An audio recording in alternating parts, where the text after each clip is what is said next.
Hello learners, welcome once again to commerce वाला भैया YouTube platform. Commerce वाला भैया यूट्यूब प्लेटफॉर्म में मैं आपका फिर से एक बार स्वागत करता हूं। तो कैसे हैं आप सब? उम्मीद करते हैं आज का दिन आपके लिए काफी अच्छा रहा होगा। तो आज के दिन के शुभ दिन के उपलक्ष्य में आप सभी को अ very happy independence day from the team of commerce वाला भैया बाय NWB। तो चलिए आज के सेशन को हम लोग क्या करते हैं, स्टार्ट करते हैं। आज जो कि इंडिपेंडेंस डे है, तो आप लोग को लग रहा होगा कि सर कहीं हमें छुट्टी क्यों नहीं मिल जा रहा है। तो ऐसा है कि क्लासेस हमारी ऐसे टाइम पे है जो टाइम पे हम लोग छुट्टी का बहाना नहीं कर सकते हैं, ठीक है। हालांकि छुट्टी तो सारे लोग मनाते हैं, छुट्टी दिन भर मनाते हैं, रात में 1 घंटा पढ़ाई कर लेते हैं, ठीक है। चलिए तो आते हैं, स्टार्ट करते हैं। तो आज क्या स्टार्ट करने वाले हैं, तो आज बेसिकली हम लोग जर्नल एंट्री को आज शायद क्लास खत्म, आज जर्नल एंट्री को आज फाइनली खत्म कर देते हैं, ठीक है। अगर एक आध जर्नल एंट्री कुछ ऐसा इंपॉर्टेंट हमको लग जाएगा तो वो अगले क्लास में उसको खत्म कर देंगे, बट कोशिश करते हैं आज खत्म करने की, ठीक है। चलिए तो स्वागत है फिर से आपका एक बार कॉमर्स वाला भैया बाय NWB में। चलिए अगर आप इस चैनल में नए हैं तो आपको क्या करना है कि कॉमर्स वाला भैया बाय NWB जो चैनल है उसको सब्सक्राइब कर लेना है, प्लस बेल आइकन को प्रेस कर लेना है ताकि जो भी नोटिफिकेशन हो वो सबसे पहले आपके तक पहुंच जाए। और हमारा एक चैनल है टेलीग्राम पे जिसका नाम है कॉमर्स वाला भैया बाय NWB, जिसे भी आपको क्या करना है, ज्वाइन कर लेना है। सर ज्वाइन करने से फायदा क्या होगा, तो जो भी क्लासेस होती हैं उसकी PDF या बोलो नोट्स वो आपको अगले दिन उस चैनल पे मिल जाया करती है। फिर भी अगर कोई क्वेरी रहता है तो आप हमें इस नंबर पे संपर्क कर सकते हैं व्हाट्सएप के जरिए। तो चलिए आज जैसा कि हमारा होगा लेक्चर नंबर 16, ठीक है। तो इस लेक्चर को स्टार्ट करते हुए हम लोग चलते हैं और आगे बढ़ते हैं, करते हैं आज का शुरुआत। तो जैसा पढ़ा रहे थे कि क्वेश्चंस कुछ उठाते थे, उसी क्वेश्चंस में से हम लोग क्या करते थे कि आगे पूरा कंक्लूड करने का कोशिश करते थे, सारे कॉन्सेप्ट्स को समझने का कोशिश करते थे। तो उसी तरीके से आज भी आगे बढ़ेंगे, ठीक है। चलिए तो जर्नल एंट्री स्टार्ट करते हैं। तो सबसे पहले क्या करते हैं, पहला ट्रांजैक्शंस। और एक रिक्वेस्ट है, एक्चुअली एक बच्चा है जिसने मेरे को पर्सनली कांटेक्ट करा और बोला कि सर बिना फॉर्मेट के सारे जितने भी आप करवा रहे हो बिना फॉर्मेट का बनाएं या फिर फॉर्मेट के साथ बनाएं।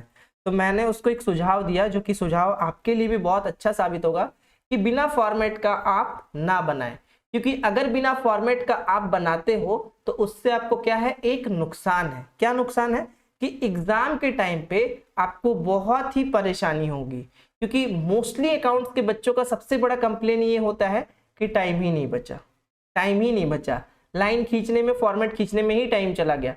तो अगर अभी से आप उस चीज को प्रैक्टिस में नहीं रखते हो तो वो आपके लिए नुकसान है, ठीक है।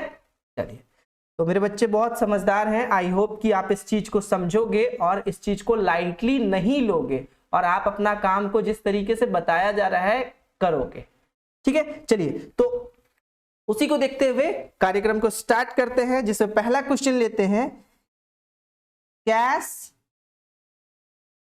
Paid for installation of machine, ठीक है। मान के चलिए क्वेश्चन लेते हैं, cash paid for installation of machine, ठीक है। मशीन के इंस्टॉलेशन के लिए हम जो कैश पे किए, ठीक है। देखो जनरली होता क्या है, मशीन आया, मशीन का आने, मशीन हम मान के चलो खरीदे, हम है मान के चलो रांची में, हम मशीन खरीद रहे हैं, वो आना है मान के चलो गुजरात से। तो गुजरात से कोई मशीन यहाँ पे कैसे आएगा, ऑब्वियस है कि ट्रांसपोर्टेशन के जरिए आएगा, तो वो ट्रांसपोर्टेशन का भी खर्च होगा। प्लस अगर वो मशीन गुजरात में बनी है तो मे बी इंस्टॉलेशन के लिए कुछ टेक्नीशियन को वो लोग वहां से भेजेंगे, तो वो टेक्नीशियन भी भेजेंगे, उसका खर्च, इंस्टॉलेशन का खर्च। तो इंस्टॉलेशन प्लस उसको लाने का खर्च, वो सारे के सारे खर्च किसमें आ जाते हैं, तो सर सारे के सारे खर्च मशीनरी के कॉस्ट में अलग से इंक्लूड किया जाता है। मतलब कि जब आप एंट्री करोगे तो उस एंट्री में मशीन का जो कॉस्ट होगा वो, प्लस आपका जो ट्रांसपोर्टेशन का खर्च लगा है वो, प्लस अगर कोई इंस्टॉलेशन का कॉस्ट लग रहा है तो वो जुड़ करके तब हम लोग डालते हैं एंट्री, क्या, machinery account DR to cash account. तो मान के चलो cash paid for installation of machine ₹2000, कितना मांग रहा है, 2000 मांग रहा है। तो इसका एंट्री क्या करेंगे, अभी हम बताएं कि इसका एंट्री किसके साथ जुड़ जाएगा, तो मशीनरी के साथ। तो यहां पे एंट्री क्या करोगे, मशीनरी या machine account debit to, cash में पे किए हो तो टू कैश अकाउंट, ठीक है, कितना, 2000, ठीक है। बीइंग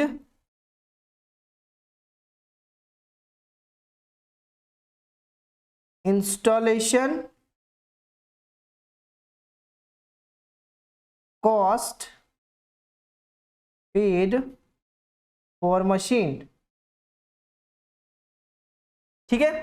चलिए अब आते हैं सेकंड नंबर पे। सेकंड नंबर सर क्या लोगे, लेते हैं, let me change the colour of pen. चलो सेकंड लेते हैं, एक नया चीज जो आपको शायद नहीं बताया गया है इस चैनल में, interest charged on capital at the rate 7% per annum. चलो थोड़ा सा इजी करते हैं इसको, 7% की जगह पे कर देते हैं 10%, 10% पर एनम, ठीक है, when total capital was ₹10 lakh. मतलब समझो कि interest charge on capital at the rate 10% per annum. Per annum का मतलब होता है प्रत्येक साल, सालाना, एक साल का बात कर रहा है। When total capital was ₹10 lakh, मतलब कि आप टोटल कैपिटल कितना लगाए थे बिजनेस में, सर 10 लाख रुपए लगाए थे। तो बच्चे उस 10 लाख का आपको क्या देना है, इंटरेस्ट ऑन कैपिटल चार्ज करना है। मतलब कि एक बात समझो कि सपोज दैट कि हम अगर कोई बिजनेस स्टार्ट करते हैं, तो बिजनेस स्टार्ट करते हैं तो वहां पे कुछ पैसा लगाते हैं, ठीक है। तो अगर वो पैसा को हम वहां ना लगा करके अगर कहीं और इन्वेस्टमेंट करते, सपोज दैट कि हम बैंक में ही उसको हम FD करा के रखते, तो उसका कुछ परसेंट तो हमको इंटरेस्ट मिलता, या फिर हो सकता है कि हाँ FD करा के रखते तो कुछ परसेंट इंटरेस्ट मिलता, 6%, 4% जो भी मिलता। तो वो पैसा को अगर हम कहीं ब्लॉक रख रहे थे तो हमको पैसा मिलना था। तो वही पैसे को जब हम निकाल करके बिजनेस में लगा रहे हैं, तो बिजनेस का भी तो ये कर्तव्य है कि वो जो पैसा यहाँ पे ब्लॉक है उसके बदले हम क्या करें, कुछ इंटरेस्ट दे उसको हम। जी हाँ सर, उसका तो ये कर्म कर्तव्य है, सॉरी क्या बोल दिया मैं, परम कर्तव्य है, ठीक है। तो इसमें एंट्री क्या हो जाएगा, interest on capital account DR to, किसके लिए, कैपिटल अकाउंट, ठीक है, कितना। अब बताओ, यहां पे पहले नरेशन लिख देते हैं, being interest charged on capital, ठीक है, कितना बोला था, 10%। जैसा कि आपको पता है कि 10 लाख का 10% निकालने के लिए, मतलब 10%, 7% निकालने के लिए बहुत अच्छे से आपको सिखाया गया, बट फिर से एक बार बताते हैं। पहले 2 जीरो है तो 2 जीरो उड़ाइए, उड़ा दिए।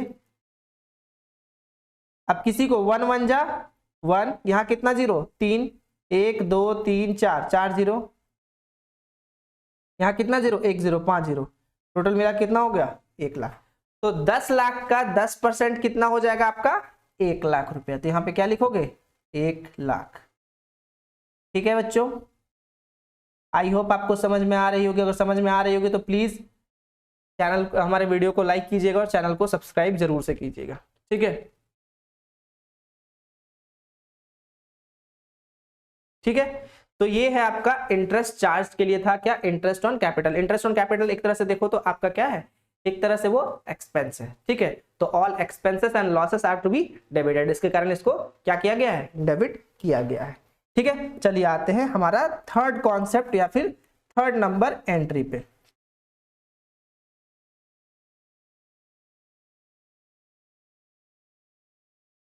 चलिए थर्ड कॉन्सेप्ट जो है वो है आपका रेंट आउटस्टैंडिंग रुपीज 20,000। कितना रेंट आपका बकाया रह गया, आउटस्टैंडिंग मतलब कि आउटस्टैंडिंग देना था पहले, मतलब अभी का रेंट नहीं का बात कर रहा है, वो पहले का रेंट आपका जो था वो बाकी रह गया, तो उसको हम लोग क्या बोलते हैं, रेंट आउटस्टैंडिंग। और जब भी किसी भी एंट्री को जब आप करोगे तो उसमें कोई अगर सफिक्स और प्रीफिक्स लग जाता है तो मेरे को बताना ये कहां पे आ जाएगा, रिप्रेजेंटेटिव अकाउंट। अब रिप्रेजेंटेटिव कहां पे आता है, आई थिंक आपको याद होगा कि ये पर्सनल के अंदर आता है, हाँ जी हाँ, ये पर्सनल के अंदर आता है। और अगर आप पहले के वीडियोस को नहीं लगाए हो तो कृपया करके उन पहले के वीडियो को लगा लो, ताकि आपका सारा कॉन्सेप्चुअल क्लैरिटी है वो आपको वहां से मिल जाएगा। तो सर इसका एंट्री क्या करेंगे, तो इसका एंट्री करेंगे rent account debit to outstanding rent, ठीक है। अकाउंट कितना का था, तो सर हमारा था 20,000 रेंट बाकी है, ठीक है। यहां लिखोगे बीइंग रेंट आउटस्टैंडिंग, ठीक है। चलिए आते हैं थर्ड एंट्री पे, फोर्थ एंट्री पे। फोर्थ एंट्री क्या था सर, मेरे को लगा आपको याद होगा, अरे सर क्या बात करो, बताए तो हो नहीं तो याद कैसे होगा।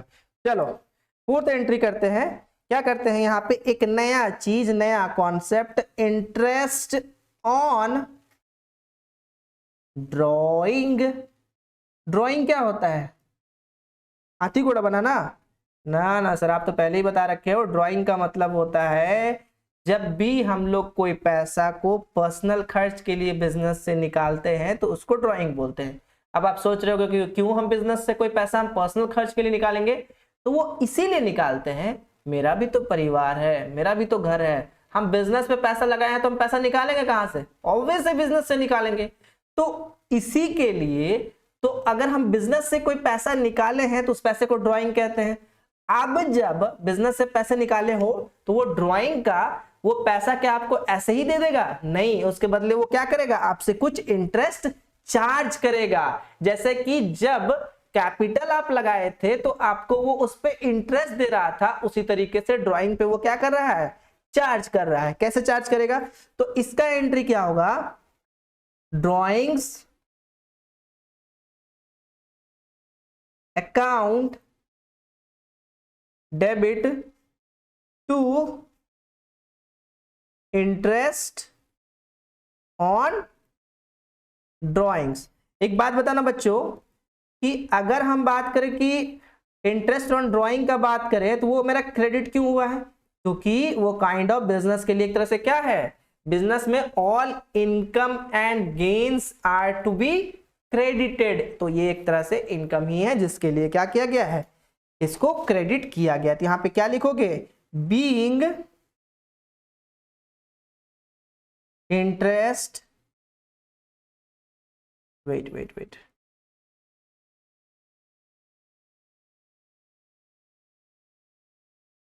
चार्ज्ड ऑन ड्राइंग, ठीक है। चलिए ये हो गया हमारा। अब आते हैं अगले क्वेश्चन की ओर। अगला क्वेश्चन क्या है सर, तो अगला क्वेश्चन है कुछ इंटरेस्टिंग, जैसा कि आपको पता है कि थोड़ा सा धमाकेदार, थोड़ा सा समझने में मे बी प्रॉब्लम हो, बट आई होप कि मैं पूरा कोशिश करूं कि आपको प्रॉब्लम ना हो।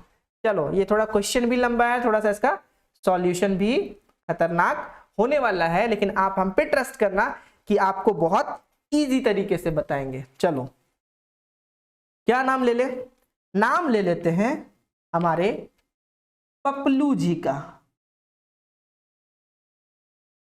Paplu who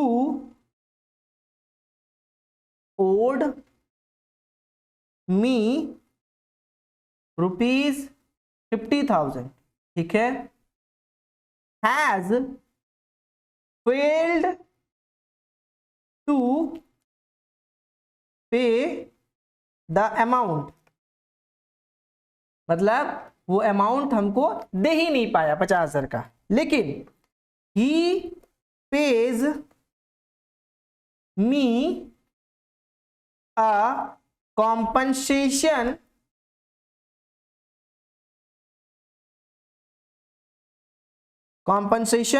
of 75 paise in a rupee. Sir क्या बता दिए? ये तो खतरनाक क्वेश्चन, कुछ क्वेश्चन खतरनाक नहीं है, पपलू जी है। चलिए देखिए, थोड़ा सा पिक्चर देखिए, ये है हमारे, ऐसा कैसे हो गया? पिक्चर इतना गंदा कैसे बन गया भाई? तो थोड़ा सुंदर पपलू जी बनाते हैं।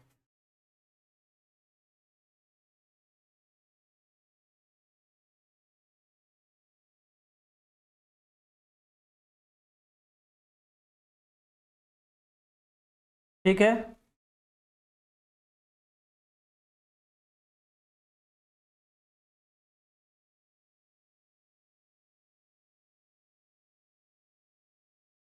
ये है हमारे पपलू जी, ठीक है। और ये मान के चलो, हम पपलू जी को लोन देने के बाद, हम लोन देते वक्त काफी खुश थे, और लोन देने के बाद ये मान के चलो मी,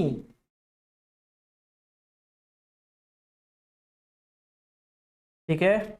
इसने बोला कि सूरज सर मेरे को ना 50,000 का लोन दे दो, give me ₹50,000 as a loan, ठीक है, एज अ लोन। लोन पे मेरे को कितना दे दो? 50,000 दे दो। मैं बोला कि ठीक है, कोई बात नहीं, मेरे को नया नया इंटरेस्ट कमाने का खुमार चढ़ा है, मैं दे दूंगा, ठीक है। अब ये बंदा पैसा तो लिया, हम बोले कि चलो हटाओ, गरीब व्यक्ति हो, थोड़ा सा हम अमीर है नहीं, बट ऐसे ही अमीर है, तुमको हम ऐसे ही दे दे रहे, लेकिन कुछ समय के बाद पैसा लौटा देना मेरे को। ये क्या किया? बोला कि, या फिर समझ लो कि मान के चलो इसको हम उधार में 50,000 का गुड्स ही दे दिए, गुड्स ऑन क्रेडिट, ये ज्यादा अच्छा रहेगा, ठीक है। तो जब इसको उधार में दिए तो इसका फर्ज क्या था कि वो पैसा ये हमको क्या करे? वापस करे, लेकिन ये ठहरा बेईमान इंसान, ठीक। मेरे को ऐसा लग रहा था कि ये बेईमान इंसान है, फिर बाद में पता चला कि अरे भाई बेईमान नहीं है, अब तो इसके पास पैसा ही नहीं है, कहां से देगा। तो ये टोटल कितना हमसे पैसा सामान लिया था? तो ये हमसे लिया था 50,000 रुपए का सामान, ठीक है। तो अगर ये मेरे से 50,000 का सामान लिया था और बोला उसमें से कितना पैसा ये लौटाएगा, बोला कि सर क्वेश्चन पढ़ लो एक बार, he pays me a compensation of 75 paise इन अ रुपी, मतलब कि 75 पैसे कितना में? 1 रुपया में। तो अगर ये 75 पैसे में है तो ये 100 इसको भी पैसे में कर देते हैं, कोई दिक्कत? क्योंकि 1 रुपीज इज इक्वल टू कितना होता है? 100 पैसे ही होता है, ठीक है सर, कर सकते हैं। अब इसको क्या करते हैं, देखते हैं कि कितना पैसा लौटाया है। कैलकुलेट कीजिए, 20 चला गया आपका नानी के घर। अब यहां कितना बचा? 500 इंटू 75, तो मतलब कि 20, 5 7 जा 35, इसका मैं एक और आसान तरीका बताता हूँ। 5 7 जा 35, हाथ बचा 3 और ओ वेट वेट वेट, नहीं गलत कर दिया, रुको थोड़ा सा इसको ना एक तरीका मैं बताता हूँ, ज्यादा इजी रहेगा। जैसे कि ये है आपका 75 इधर लिख दो और 500 इधर लिख दो, कोई दिक्कत तो बहुत बड़ा नहीं होने वाला है। क्यों सर? क्योंकि अगर हम इधर से मल्टीप्लाई करें चाहे उधर से मल्टीप्लाई करें, आंसर तो वही चीज आना है। तो पहले 2 0 लिख दो, फिर 5 को 5 से मल्टीप्लाई करो तो 5 5 जा 25, हाथ में कितना बचा 2 बचने के बाद 5 7 जा 35 और 2 37,500, मतलब आप कितना रिकवर किए हो टोटल 37,500। तो मतलब कि सर अगर इससे हमको रिकवर हुआ है, रिकवर ओनली 37,500, टोटल कितना अमाउंट था? तो सर टोटल था 50,000 हम उसको दिए थे और रिकवर हुआ 37,500, मतलब कि बाकी पैसा मेरा क्या हो गया? बोल दो तो आज मैं मान जाऊं। मैं मेरे तरफ से आपके लिए चलो एक टॉफी इनाम, बताओ जल्दी बताओ, कोई बोल रहे हो? मेरे को आवाज आ रहा है, तो ये चलो आवाज आ गया, आप मेरी तरफ से एक टॉफी खरीद के खा लेना। चलो ये 12,500 रुपये क्या हो जाएगा? सर ये पैसा डूब गया, तो जो डूब गया वो बैड डेट्स हो गया। बैड डेट मतलब कि डेटर को जो हम कुछ डेट दे रखे थे अब वो बैड हो गया, खत्म हो गया, इरिकवरेबल हो गया। ठीक है, चलिए तो यहां पे एंट्री क्या होगा? तो सर यहां पे एंट्री ये होगा कि cash account debit.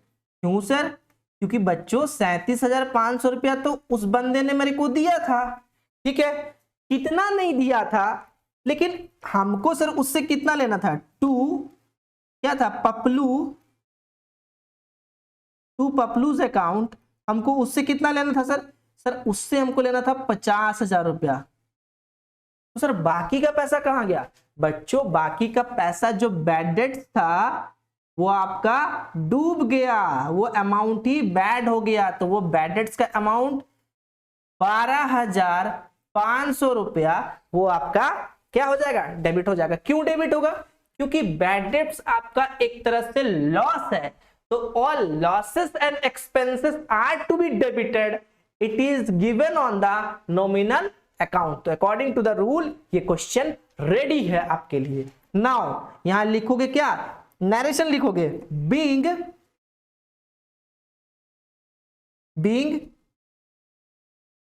Cash received and bad debts written off। ठीक है, चलिए तो ये था आज का हीरो क्वेश्चन। ठीक है, वेरी वेरी इंपॉर्टेंट क्वेश्चन। ठीक है, बहुत अच्छे से इसको बनाइएगा क्योंकि काफी क्वेश्चंस को क्लैरिटी के साथ बताया जाता है और काफी जोर दिया जाता है। हर दिन 1-2 क्वेश्चंस ऐसा लेके आया जाता है जो कि आपके लिए बहुत बेनिफिशियल साबित हो। ठीक है, बेनिफिशियल मतलब कि फायदा हो आपके लिए। ठीक है, चलो एक क्वेश्चन और लेकर के आते हैं जो कि आज का लास्ट क्वेश्चन होगा। वो होगा आपका, मान के चलो, स्पेंड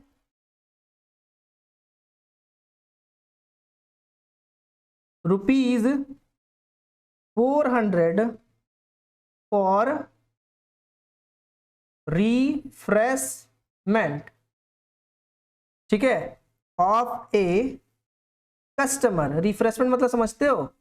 मान के चलो कोई कस्टमर आया आपके, मान के चलो कोई भी शॉप है, कुछ भी है, तो वहां पे कोई भी कस्टमर आया तो आप उसके, गर्मी के दिन है तो ठंडा का दिन है तो चाय पानी के लिए जो खर्च करते हैं उसी को हम लोग बोलते हैं क्या? रिफ्रेशमेंट। तो रिफ्रेशमेंट एक ऐसा एक्सपेंस है, ये तो एक तरह से खर्च ही है, उसके चाय पानी के लिए, ठंडा के लिए खर्च करना। तो वो जो खर्च है उसका एंट्री क्या चला जाएगा? सैंडरी, क्योंकि कहाँ किस चीज पे रिफ्रेशमेंट है तो नहीं पता है। सैंडरी एक्सपेंसेस या मिसलेनियस एक्सपेंसेस, जो छोटे छोटे खर्चे होते हैं जिनका अमाउंट एक्चुअली में नहीं मिल पाता है, वो सब के लिए सन्ड्री और मिसलेनियस वर्ड यूज करते हैं। तो यहाँ पे रिप्लेसमेंट में 400 खर्च किया गया, तो पता नहीं किसके लिए क्या मंगवाया गया है, इसलिए यहाँ पे डाल दिया sundry expenses account DR to, क्योंकि कैश में पे किए हैं तो टू कैश अकाउंट, कितना ₹400। ठीक है, लिखोगे being amount spent for refreshment of a customer. ठीक है, चलिए, तो ये रहा हमारा आज का क्वेश्चंस कंप्लीट। सर और कुछ क्वेश्चंस है क्या, एक बार देख लेते हैं कुछ ऐसा क्वेश्चंस अगर आपके लायक होगा। हालांकि इसका हमको लग रहा है कि एक आखिरी सीरीज, ठीक है, एक आखिरी सीरीज आपके लिए मैं लेकर के तो जरूर आऊंगा, आखिरी सीरीज जर्नल एंट्रीज का, जहां पे सारे तरह के जर्नल एंट्रीज एक ही जगह पे आपको मिलेंगे।